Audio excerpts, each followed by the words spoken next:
이 아침은 범사에 감사하는 신앙이라는 말씀의 제목과 함께 시편 139편 1절로부터 18절 중에 1절로부터 6절의 말씀을 알아보고 또 상고하면서 우리 신앙과 삶에 적용해 보도록 하겠습니다.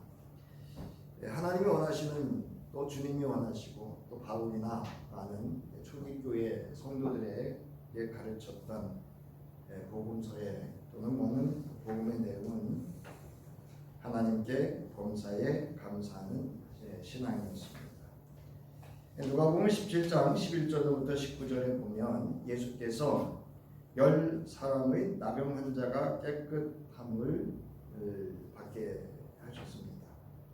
그중 한 사람만이 큰 소리로 하나님께 영광을 돌리고 되돌아와 예수의 발 앞에 엎드려 감사를 드렸습니다. 예수께서 이렇게 자신의 발 앞에 엎드려 감사하는 이 한 사람은 사마리아 사람이었는데 그 한 사람을 바라보며 제자들에게 또 따르는 무리들에게 이렇게 묻습니다. 10사람이 깨끗해지지 않았느냐? 그런데 9사람은 어디에 있느냐라고 묻습니다. 여기서 엎드리다라고 하는 것은 수직의 위치에서 이렇게 떨어지다, 이런 의미를 가지고 있고요. 자신을 내던지다 또는 쓰러지다, 이런 의미입니다.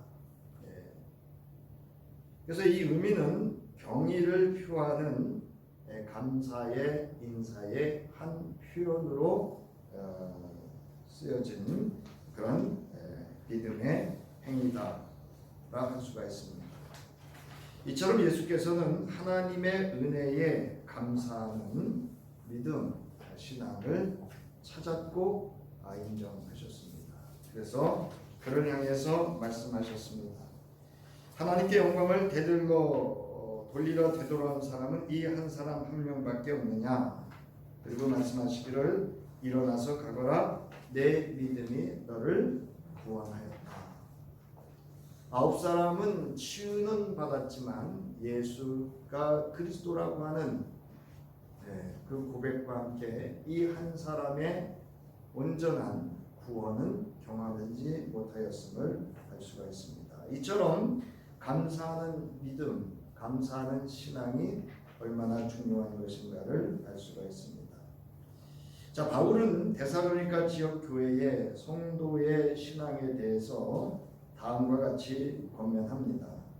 데살로니가전서 5장 18절에 보면 모든 일에 감사하십시오. 이것이 그리스도 예수 안에서 여러분에게 바라시는 하나님의 뜻입니다라고 권면을 합니다. 이게 범사에라고 하는 것은 시간적인 의미로서 삶을 살아가는 일상 속에서의 깨어있는 믿음으로서의 감사하는 태도를, 또 감사하는 믿음을 말합니다. 바울은 데살로니가전서 1장 2절과 또 2장 13절에서 이 항상 또는 모든 일에라고 하는 이 범사에라고 하는 것을 시간적 개념으로, 이게 부사라 그래요. 시간을 나타내는 부사를 사용해서 표현하고 있는데요. 우리는 여러분 모두를 두고 언제나라고 하는 시간적 개념의 표현을 합니다. 그래서 언제나 하나님께 감사를 드립니다. 그래서 여기서 언제나라고 하는 것도 항상, 늘, 이런 지속적으로라는 의미를 가지고 있습니다. 2장 13절에 보면 우리가 하나님께 끊임없이 감사하는 것은, 그래서 끊임없이라고 하는 것은 중단 없이라고 하는 시간의 연속성을 의미합니다. 그래서 바울은 모든 일상에서 항상 감사의 태도로 살아갈 것을 말씀을 하고 있습니다. 여기서 하나님께서 바라다라고 하는 것은 원하신다라는 그런 의미도 가지고 있고요. 또 그렇게 해야 하는 것이 성도의 마땅한 감사하는 신앙의 태도가 될 수 있습니다. 앞선 예수께서 말씀하셨던 나병의 치유를 받고 큰 소리로 하나님께 영광을 돌리며 되돌아와 예수의 발 앞에 엎드렸던, 그래서 감사했던 사마리아 사람, 바울이 말하는 항상 감사하는 것이 그리스도 예수 안에서 바라는 하나님의 뜻이다, 이렇게 했던 모든 것은 바로 신앙에 있어서 감사하는, 하나님과의 관계에 있어서 감사하는 그의 믿음의 태도를 말하고 있고, 그것이 얼마나 중요한 것인가, 아니 신앙의 기본이라고 하는 것을 말하고 있음을 알 수가 있습니다. 여러분 3쪽입니다. 기독교 변증가이고 작가이고 신학자였던 영국의 레베카 맥런 플린이라고 하는 그가 감사에 대해서 이렇게 말을 했습니다. 이 그리스도인에게 있어서 감사는 단지 긍정적인 기술이 아니라 생명을 주시고 구원하시는 하나님을 향한 깊은 마음의 가짐입니다 라고 하였습니다. 사실은 수년 전에 교회에서도 이 긍정, 감사로 이 긍정하는 기술을, 감사에 긍정하는 기술을 가르쳤습니다. 그래서 우리가 감사하면 무슨 일이 있다, 이렇게 가르쳤는데요. 사실은 아주 우리 신앙의 근본적인 기본적인 태도를 말하고 있다라고 하는 것을 전제하고 하면 문제가 안 되는데, 그것만 가르치면 기복이 될 수 있습니다. 이 맥런 플린은 감사의 원리를 말하고 있습니다. 그래서 여러분, 감사의 내용도 중요합니다. 그러나 보다 더 중요한 것은 감사에 임하는 태도임을 말하고 있습니다. 어제 어떤 분을 만났는데 그분은 아마 생활에 좀 여유가 있는 것 같아요. 그러면서 하는 이야기가, 자기가 일을 하고 있는데 교회에 다니기 위해서 일을 한다, 그렇게 이야기를 해요. 그러니까 그 옆에 있던 분이 저한테 이분이 참 믿음 생활이 믿음이 좋지요. 근데 제가 대답을 안 하고 있었습니다. 그 돈을 벌어서 교회 다니는 이유와 목적, 즉 동기와 목적이 어디에 있느냐가 중요합니다. 정말 하나님을 섬기고 하나님의 선교와 하나님을 섬기는 그 모든 일의 그 목적과 또 그 여기 말하는 감사하는 믿음의 기본적인 태도가 없이 한다고 한다면 그것은 계모임이거나 아니면 취미 생활을 할 수도 있기 때문에 경계해야 되는 그러한 내용이기에 제가 그분과 이야기를 나누지 않았기 때문에 그냥 가만히 대답지 않고 있었습니다.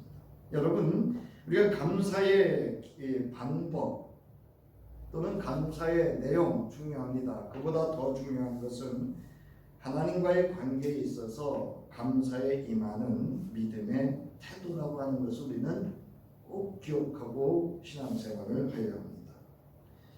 따라시 바랍니다. 감사는 기술이 아니다. 감사는 믿음의 마음가짐이다. 네, 믿음의 마음가짐의 태도입니다. 여러분이 얼마 헌금했느냐? 저한테 그렇게 중요하지 않습니다. 여러분 한 주 빠지고 안 나오고 오해하지 마시고 드세요. 저한테 그렇게 중요하지 않습니다. 여러분의 신앙은 여러분이 하나님과의 관계 속에서 어떤 믿음의 태도를 가지고 신앙생활을 하냐는 것이 보다 더 중요합니다. 사람이 살다 보면 한두 주 빠질 수 있고요. 예물을 준비했다가 서랍에 두고 올 수도 있고요. 그러니까 여러분, 어떤 이례적인 어떤 인간의 또 우리 신앙 믿음의 사람들의 단면적인 면을 보고 전체를 판단하거나 평가하거나 정죄하는 일은 금해야 됩니다. 사람이 보는 게 중요한 것이 아니고 누가 보는 것이 중요하죠? 하나님이 보시는 게 더 중요하고요. 그 사람의 모든 하나님과의 관계에 있어서 믿음의 태도, 즉 감사하는 태도에 있다라고 하는 것을 여러분들이 아셔야 합니다.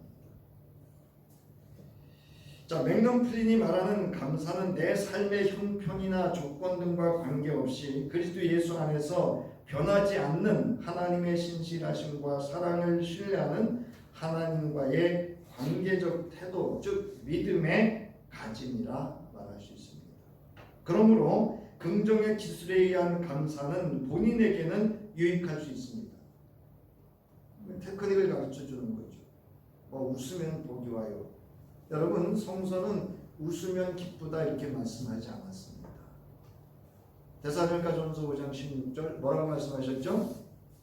항상 기뻐하라. 무슨 조건이 있어서 여러분 기뻐하는 거 아니고요. 항상 범사에 감사하라. 조건이 있어서 감사하는 거 아닙니다. 이건 시간적인 개념이기 때문에요. 우리의 일상과 삶 속에서 늘 그러한 태도를 갖고 있어야 되는 그런 존재로 있어야 함을 말하고 있습니다. 하지만 이것은 긍정하는 기술로의 감사는 하나님이 없는 감사에 꿰어 맞춘 것에 불과합니다. 이를 하나님께 감사하는 것이라고 착각해서는 안 됩니다. 여러분, 하나님 앞에 감사하니까 뭐 주세요. 무엇보다도 감사는 하나님을 향한 믿음의 마음가짐에, 즉 그 태도에 달려 있습니다. 에베소서 5장 20절에 보면요, 모든 일에 언제나 우리 주 예수 그리스도의 이름으로 하나님께 감사를 드리십시오. 태도의 문제입니다. 오늘 본문 139편은 하나님과의 관계에 있어서 시편 기자인 다윗의 감사하는 믿음의 태도를 그의 신앙 고백을 통해서 시적 표현으로 잘 보여주고 있습니다. 오늘은 시편 139편의 기승전결이라 그래요. 시를 네 부분으로 네 연으로 나누는데 그 중에 첫 번째 기에 해당하는 1연에 대해서 1절로부터 6절에서 바울이 어떠한 믿음의 태도를 가지고 하나님께 감사하는지를 우리가 살펴보도록 하겠습니다. 여러분, 오늘 본문은 다윗이 하나님의 은혜로 말미암아 이스라엘의 왕이 된 것에 대해서 감사하는 시입니다. 노래이죠.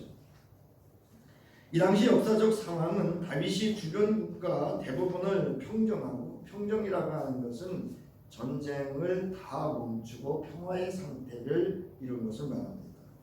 자신의 왕의 보좌가 견고하게 된 시기였을 것으로 이렇게 추정을 합니다.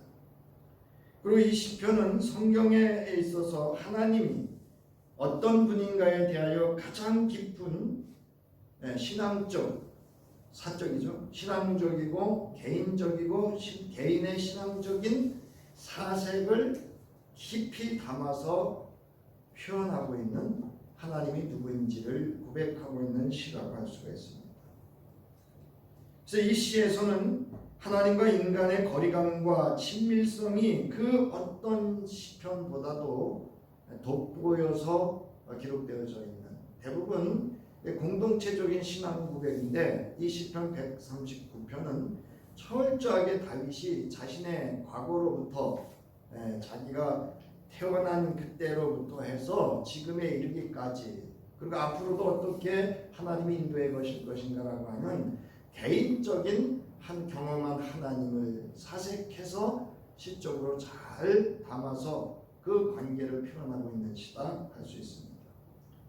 다윗이 모든 일에 항상 감사할 수 있었던 신앙은 하나님에 대한 그의 믿음의 마음가짐이었습니다. 즉 믿음의 태도에서 나온 것이었습니다. 다시 한번 따라하시기 바랍니다. 믿음의 마음가짐. 믿음은 마음의 가짐의 태도입니다. 태도. 자, 우리 본문을 알아보면서 적용할 텐데요. 1절에 보면 나를 환히 알고 계시는 여호와의 은혜에 감사합니다. 여러분, 이 시편에서는 하나님에 대한 칭호, 호칭에도 주목할 필요가 있습니다. 1편을 보면 세번역 성서에서 주님, 여호와죠. 여호와여, 주님께서 나를 샅샅이 살펴보셨으니 나를 환히 알고 계십니다. 우리 개역개정에는 주께서, 여호와여 주께서 나를 살펴보셨으므로 나를 아시나이다, 이렇게 표현을 하고 있습니다. 여러분 신은 어떤 표현을 할 때 그 단어에 이렇게 많은 자기의 생각과 뭐 경험과 이런 것들을 은유적으로 또는 직설적으로 또는 간접적으로 또는 이렇게 또 색깔을 담아서 표현하기 때문에 좀 해석이 필요합니다. 저기 감찰하다 또는 살펴보다라고 하는 이 의미는 조사하다 이런 의미입니다. 그래서 이 하카르라고 하는 이 조사하다라고 하는 단어는요 탐색하는 걸 말합니다. 여러분 이 탐색하다라고 하는 것은 철저하게 이렇게 이거 실험하고 그 과정과 결과를 다 조사하는 것을 의미합니다. 그래서 이 단어를 쓸 때는 주로 하나님을 주어로 취해서 사용이 됩니다. 자, 성경에서 여호와는 사람을 탐구하시고 살펴서 알고 계시는 분으로 표현합니다. 나타납니다. 여호와는 사람의 심장을 살피시며 폐부를 실험하시며 사람의 속에 있는 죄와 불성실을 꿰뚫어 보십니다. 여러분 심장과 폐부를 살피고 시험하신다는 얘기는요 의사라는 얘기 아닙니다. 여러분 그의 마음과 생각과 그의 모든 중심과 그의 삶의 모습까지도 다 지켜보고 있음을 의미하는 시적 표현입니다. 그리고 이들은 심장과 폐부, 내장 또는 콩팥 이런 것에 그들의 정신이나 생명이나 그들의 모든 것들이 담아져 있다 이렇게 또 생각하기도 했습니다. 욥기서 13장 9절에 보면 하나님이 너희를 자세히 조사하셔도 좋겠느냐 너희가 사람을 속이듯 그렇게 그분을 속일 수 있을 것 같으냐. 여러분 사람은 얼마든지 속일 수 있어요. 사람은 자기 자신까지도 속일 수 있습니다. 그러나 반드시 하나님 앞에는 역사 앞에는 드러나서 심판받을 때가 있다는 것을 여러분 믿으시기를 바랍니다. 여기 아셨나이다라고 하는 것은요 와우라는 접속사가 붙어가지고요 야다라고 하는 알다 이해하다라고 하는 그런 단어에 와우 접속사가 붙어서 연속성을 가지면서 어떤 단순한 그 존재나 그가 하는 일에 대한 아는 지식 뿐만이 아니라 직접 그와 관계 속에서 경험되어져서 아는 것을 의미합니다. 그래서 여기에서는 여호와의 전지하심을 아시는 것으로서 이제 하나님께서 그냥 대충 멀리서 살펴보는 게 아니고 여기 이제 내용을 보면 친히 그와 함께 하시면서 이제 18절에도 이렇게 표현하잖아요. 18절에 내가 깰 때에도 여전히 주와 함께 있나이다. 아주 놀라운 이 시편 기자인 다윗의 신앙 고백 그리고 하나님과 함께하는 그의 신앙의 태도 그의 일상의 삶을 대하는 믿음의 태도를 볼 수 있는 그런 고백이고 표현을 할 수 있습니다. 자 그래서 여러분 본문에서 이제 이쪽입니다. 본문에서 시편 기자의 시적 표현으로 안다는 것은 그가 나를 안다는 것은 그가 나를 사랑한다는 것입니다. 따라하시기 바랍니다. 주님이 나를 사랑하십니다. 여러분 저나 여러분이나 우리가 예수 그리스도 안에서 하나님이 나를 사랑한다는 이것이 은혜 중에 은혜인 줄 믿으시기를 주의 이름으로 축원합니다. 이거 이상 그 이상 이하가 어디 있습니까? 그래서 이 사랑한다는 의미를 담아서 표현한 것이라 할 수가 있습니다. 다윗은 자신의 모든 것을 살펴보시고 아시는 것은 여호와 하나님께서 나를 사랑하셨기 때문임을 감사하고 있습니다. 여러분 누군가가 이 세상 살아가며 나를 사랑해 준다는 것이 얼마나 큰 힘이 됩니까? 그 사랑하는 이가 나를 알아준다는 것. 여러분 사랑하면 알게 돼요. 여러분 남편을, 아내를, 자식을 그 누군가를 사랑하기 시작하면요 알아가기 시작합니다. 안다는 것은 좋은 것만 말하는 게 아니에요. 저 사람이 싫어하는 게 뭔지, 불편해하는 게 뭔지, 나쁜 게 뭔지, 부족한 게 뭔지, 더 중요한 거, 그를 사랑한다는 건 나를 안다는 거예요. 이호선 그 상담 교수가 자신이 상담을 공부하면서 논문, 상담에 관련된 서적 이런 책들을 보고 공통적으로 첫 번째 얻은 지식이 뭐냐면요, 자기를 먼저 아는 거랍니다. 자기를 먼저 이해하고 알지 못하면 그 누구도 이해하고 알 수 없다는 거예요. 여러분이 왜 하나님을 알지 못하고 하나님을 이해하지 못하고 하나님을 경험하지 못하는 것은요, 하나님과의 관계 속에서 나를 이해하지 못하고 알지 못하고 경험하지 못하기 때문입니다. 여러분, 아주 뭐 여기 원고에는 없습니다만은 나를 경험한다는 건 여러분 간단해요. 내가 남편과 부부지간에 이렇게 충돌하는 순간 남편을 경험하는 거 아니에요. 나를 경험하는 겁니다. 내가 그 남편에게, 내가 그 아내한테 어떻게 하는지를 보면 그게 나를 대하고 있는 겁니다. 여러분, 다윗은 누구보다도 여호와의 긍휼과 자비를 베푸신 하나님의 구원하심과 은혜를 경험하였기 때문에 더더욱 그렇습니다. 여러분 잘 알듯이 사무엘 12장 24절부터 25절에 보면 다윗이 그의 아내, 무슨 아내입니까? 여러분, 다윗의 아내가 누구였죠? 사울의 왕, 그의 딸이었습니다. 이거 불륜이에요, 불륜. 자기의 충성하는 우리아의 아내 밧세바를 취했던 그 여인입니다. 그로 인해서 이 앞에는 그 밧세바와의 불륜으로 나왔던 그 자식이 죽은 후의 내용입니다. 그에게 들어가 그가 동침하였더니 그가 아들을 낳음에 그의 이름을 솔로몬이라 하니라. 여호와께서 그를 사랑하사 선지자 나단을 보내 그의 이름을 여디디아라 하시니 이는 여호와께서 사랑하셨기 때문이다. 그러니까 누구보다도 다윗은 여호와의 사랑을 알았던 사람, 경험했던 사람이에요. 어떤 사랑이죠? 이 우리아의 아내 밧세바를 취하고 어떻게 했습니까? 살인을 행했죠, 거짓을 행했죠. 지을 수 있는 모든 죄는 다, 율법의 모든 율법은 다 범했던 사람입니다. 그럼에도 불구하고 그는 하나님이 그를 용서해 주시고 나단 선지자를 통해서 그를 깨닫게 알아차리게 하시고 회개하게 하시고 하나님이 택해서 그의 마음에 합한 자로 하나님이 귀하게 이스라엘의 왕으로 세워서 쓰셨다는 겁니다. 그는 하나님의 용서하심, 자비하심, 긍휼하심을, 그 사랑을 경험했던 이입니다. 여러분, 예수께서 시몬 베드로에게 요한의 아들 시몬아, 네가 이 사람들보다 나를 더 사랑하느냐? 제가 가끔 이제 여러분에게도 말씀드린다마는 지방이든 어디 가든 제가 가끔 이럴 때가 있습니다. 이름을 딱 부를 때가 있어요. 정확하게.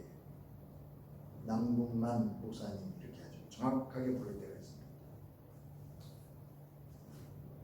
그리고 묻거나 질문하거나 관고합니다. 오늘 여기 요한의 아들 시몬아, 네가 이 사람들보다 나를 더 사랑하느냐, 이 세 번 물으심에 여러분 베드로가 어떻게 대답합니까? 우리 다 함께 합니다. 시작. 주님, 그렇습니다. 내가 주님을 사랑하는 줄을 주님께서 아십니다. 여러분, 주님을 사랑하는 걸 시몬 베드로에게 물었으면 누가 알아야 돼요? 아니, 내가 알아야죠. 내가 주님을 사랑한다 이렇게 고백하고 주님의 사랑에 대한 나의 사랑을 내가 알고 고백해야 되는데 누가 안다고 말해요 지금? 주님이 아신대잖아요. 이건 무슨 얘기냐면 요한의 아들 시몬아, 네가 나를, 여기에 뭐가 들어있냐면 나는 너에 대해서 모든 것을 다 알고 있다, 이 표현입니다. 제가 누군가의 이름을 딱 명확히 부를 때는 너가 했던 말과 행위에 대해서 내가 명확하게 알고 있다, 이 뜻이에요. 그래서 너가 지금 이 물음이나 너가 어떤 말에 대해서 반드시 내가 책임을 져야 된다라고 하는 그런 의미를 담고 이름을 부르는 겁니다. 여기 아신다라는 말은요, 에이도라고 하는 단어를 쓰고 있는데요. 이 에이도라고 하는 단어는 관찰하다, 알아차리다, 인지하다, 즉 경험하여 느끼고 발견하여 아는 전지하심을 의미합니다. 모든 것을 아신다. 여러분 가끔 보면 우리 아이들이요, 어린 아이들이 아빠 사랑해, 엄마 사랑해 그러면 애들이 가끔 이래, 아 엄마가 알잖아 이러잖아요. 알죠? 얘는 더 이상 표현할 수가 없는 거예요. 자기가 그 사랑의 표현. 그래서 엄마가 알죠 이렇게. 여러분 베드로는 누구보다 예수 그리스도 즉 주님께서 자신의 모든 것을 살펴하고 알고 있다는 사실을 알았습니다. 그리고 베드로에게 자신의 모든 것을 살펴하시는 주님의 부르심이 내가 너를 사랑한다라는 말씀 속에 담겨 있음을 알아차렸던 겁니다. 그 물음에서 알아차렸던 거예요. 여러분 주님께서 혹 여러분을 부르시거든, 여러분의 이름을 부르시거든 나의 모든 것을 아시는 그 주님께서 내가 너를 사랑한다라는 주의 음성으로 들을 수 있기를 주의 이름으로 축원합니다. 얼마나 큰 위로가 되겠지. 여러분 그 하나님의 사랑, 그 은혜를 안다면 우리는 나 자신에 대하여 나도 모르는 것이 있고요, 가족 간에도 내가 낳은 자식에 대해서도 모르는 것이 있습니다. 우리 그래서 가끔 그러잖아요. 배 아파난 내 자식도 내가 어떻게 못한다고. 모른다는 거예요. 그러나 여러분 사랑하면 살펴 알아가게 됩니다. 사랑하면 남들이 알지 못하는 것까지도 깊이 알아가게 됩니다. 여호와 하나님께서는 나의 모든 것을 살펴 하십니다. 이는 여호와 하나님께서 나를 계획하셨고 지으셨고 나를 예수 그리스도를 십자가에 내어 대속하여 주시고 부활의 생명으로 구원해 주신 그 사랑으로 사랑하시기 때문임을 믿으시기를 바랍니다. 여호와께서 나의 모든 것을 살펴 안다는 말씀은 여호와께서 나를 오랫동안 조사해 보셨으므로 지금 나의 진명복을 잘 알고 있다는 거예요. 그럼에도 불구하고 사랑한다라는 말씀입니다. 다윗은 2절로부터 4절에서 이 하나님의 깊은 사랑을 구체적으로 표현합니다. 시편 139편 2절부터 4절에 보면 이렇게 표현합니다. 내가 앉아있거나 서있거나 주님께서는 다 아십니다. 멀리서도 내 생각을 다 알고 계십니다. 내가 길을 가거나 누워있거나 주님께서는 다 살피고 계시니 내 모든 행실을 다 알고 계십니다. 내가 혀를 늘려 아무 말 하지 않아도 주님께서는 내가 하려는 말을 이미 다 알고 계십니다. 설교자는 이 19를 읽으면서 어머니가 아기를 낳아 기를 때 모습이 떠올랐습니다. 여러분 아기를 사랑으로 돌보는 어미라는 표현이 있는데 어머니는 아기에 대해서 누구보다도 모든 것을 잘 살펴 알고 압니다. 우리가 들으면 아기의 울음소리가 같아 보이지만 어머니는 아이가 배가 고픈 건지 아픈 건지 응가를 한 건지 지 혼자 노는 건지를 구분할 수가 있습니다. 그리고 적절히 그 아이에게 사랑으로 반응합니다. 내가 앉거나 앉아있거나 서있거나 주님께서는 다 아십니다. 멀리서도 내 생각을 다 알고 계십니다. 여기 알다라고 하는 것은 여호와의 전지하심을 의미합니다. 모든 것을 알고 있다라고 하는 다윗의 믿음의 태도를 알 수가 있습니다. 그래서 여러분 우리의 모든 것을 다 알고 계시기 때문에 기도 안 하시면 안 되고요. 그렇다고 또 와서 다 아시는데 또 뭐 서로 물론결론 다 안 갖추어서 기도하셔도 돼요. 여기 주께서라고 하는 이 아도나이가 아니고 아타라고 하는 단어를 문두에 두었는데요. 이것은 자신의 모든 것을 알고 계시는 여호와를 강조하기 위해서고요. 하나님만이 나의 모든 것을 다 아신다는 그의 절대적인 전적인 하나님을 신뢰하는 믿음의 표현입니다. 여러분 나의 앉고 일어섬을 선다라고 하는 것은 지속적인 동작을 말하는 것으로 인간의 모든 삶의 여정을 뜻하는 관용적인 표현입니다. 멀리서라고 하는 것은 하나님과의 관계를 의미하는 것으로서 하나님은 시공간을 초월한 분이심을 표현하는 표현입니다. 그리고 생각이라고 하는 것은 여호와의 전지하심은 인간의 깊은 내면까지도 통찰하신다, 밝혀서 아신다는 의미입니다. 그리고 여기 밝히 하신다 또는 개역개정은 통찰하신다라고 하는 히브리어 비는 식별하고 분별하고 통찰한다는 의미를 가지고 있습니다. 그러니까 하나님께서 멀리서도 대충 훑어서 보시는 게 아니고 초월적인 하나님은 나 하나의 존재를 수억의 수십억의 인류 중에 나 하나를 보시고 살펴서 사람으로 아신다는 말씀입니다. 이처럼 여호와께서는 사람의 내면의 모든 것, 생각을 살펴 알아주시고 지켜보아 주시는 나의 모든 것을 알아주시는 우리 주님의 은혜에 감사할 수 있어야 합니다. 내가 길을 가거나 누워있거나 주님께서는 다 살피고 계시니 내 모든 행실을 다 알고 계십니다. 이건 2절과 3절이 이렇게 병행 구조를 이루고 있는데요. 나의 앉고와 또 일어섬, 나의 길과 눕는 것, 이게 이제 이렇게 병행을 이루고 있는 겁니다. 여기서 나의 길이라고 하는 것은 시인의 공적인 모든 활동을 의미합니다. 이건 무슨 활동은 뭐냐면 개인적인 행위도 말하지만 사회생활하는, 우리 요즘으로 말하면 사회생활을 하는 모든 것들을 의미합니다.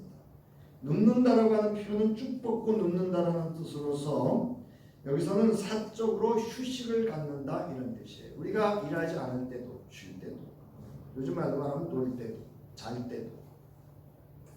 이 감찰한다, 살펴보다라고 하는 것은 키질하다, 까부리다 이런 뜻이에요. 그래서 여러분 우리의 그 모든 삶의 행실들을 하나님께서 시험해서 테스트해서 아신다 이런 뜻이에요. 그러니까 하나님 뜻에 합한 건지 악을 행한 건지 다 시험해서 식별해서 아신다 이런 뜻이에요.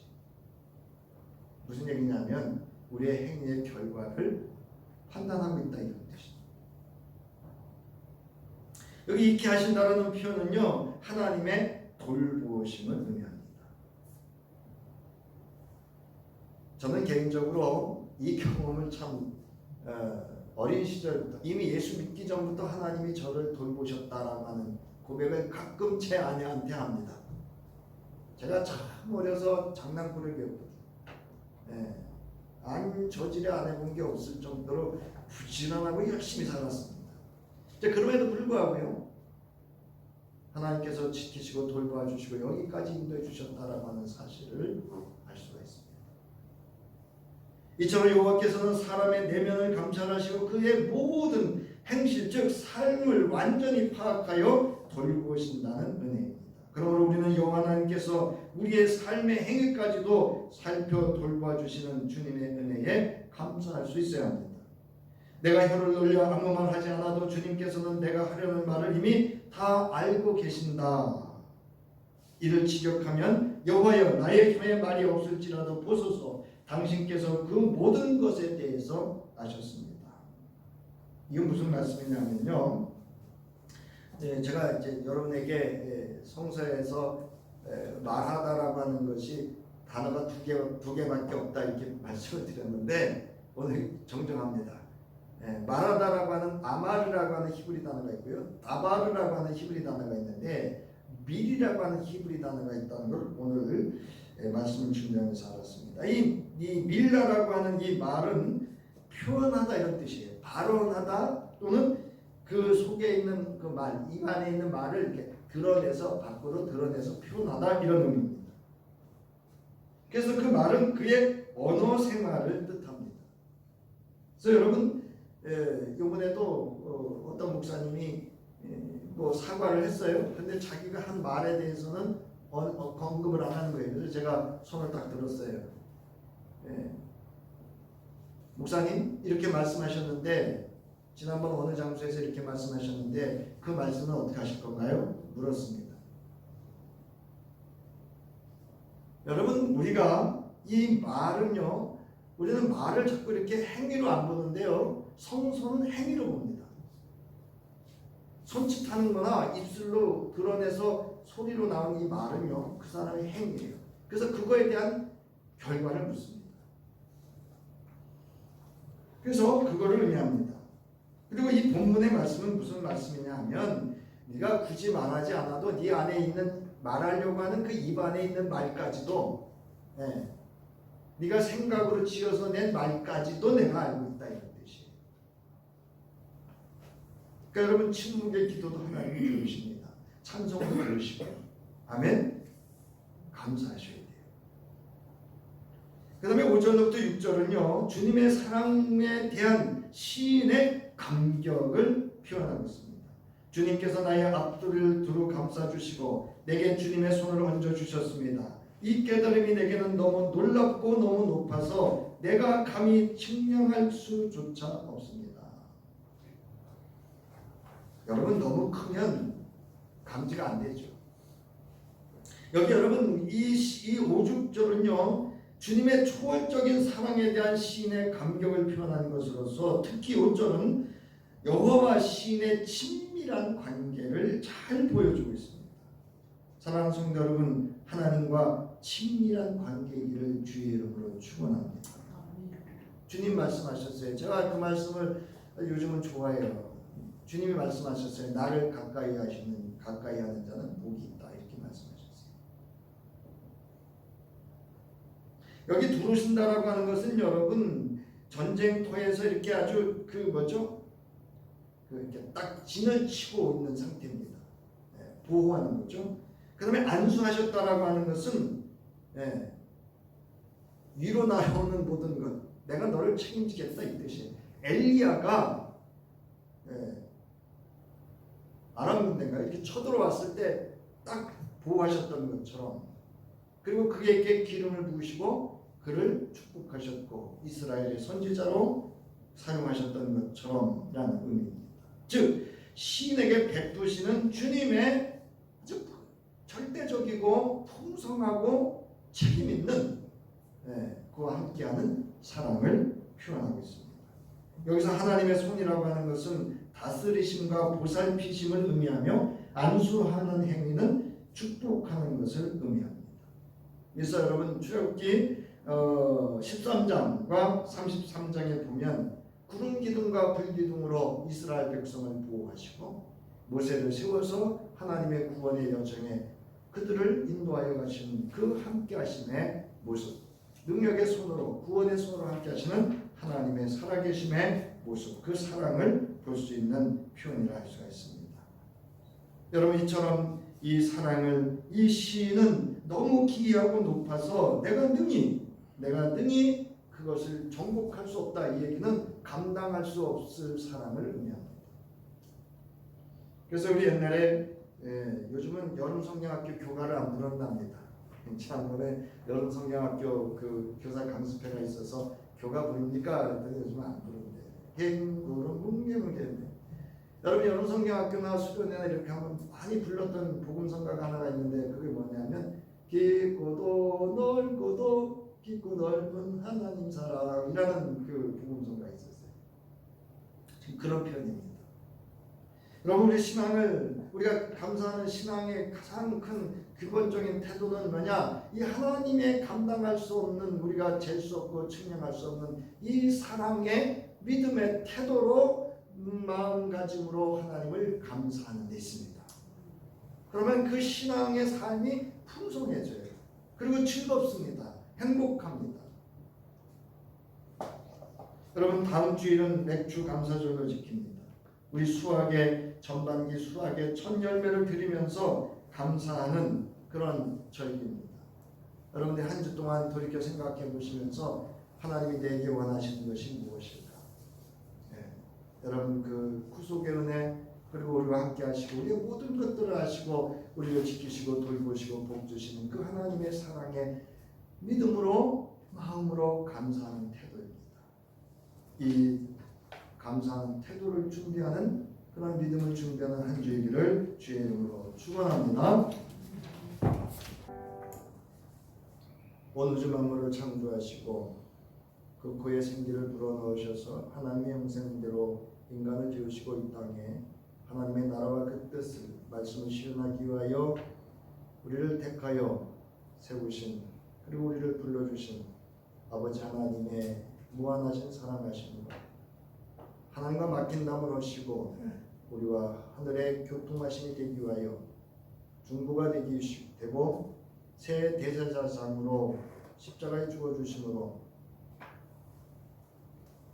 하나님 보좌 우편에서 우리의 예배와 우리의 찬송과 감사와 모든 것들을 받아 하나님께 올리시는 우리 주 예수 그리스도의 구속의 은혜와 이제 하나님께 늘 항상 감사하는 마음의 가짐과 믿음의 태도로 살아가기를 결단하며 돌아가기를 원하는 저희 위에 성령의 감동감화 역사 충만 인도하시니 이제로부터 영원히 함께하기를 축원하옵나이다. 아멘.